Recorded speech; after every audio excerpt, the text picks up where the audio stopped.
لو فعلا بتهمك راحتي زي ما بتقول، كان المفروض لما تشوفني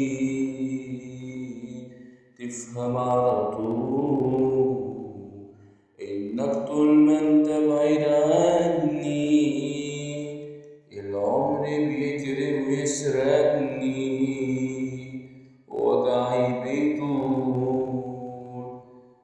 لو فعلا بتهمك راحتي زي ما بتقول، كان المفروض لما تشوفني تفهم على طول إنك طول ما انت بعيد عني العمر بيجري ويسرقني ووجعي بيطول.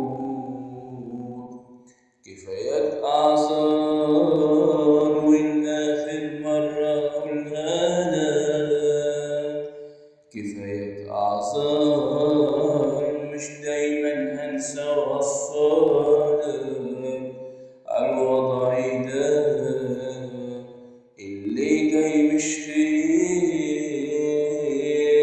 ولو حاطط نهايتنا خليها ببالك. لو فعلا بتهمك راحتي زي ما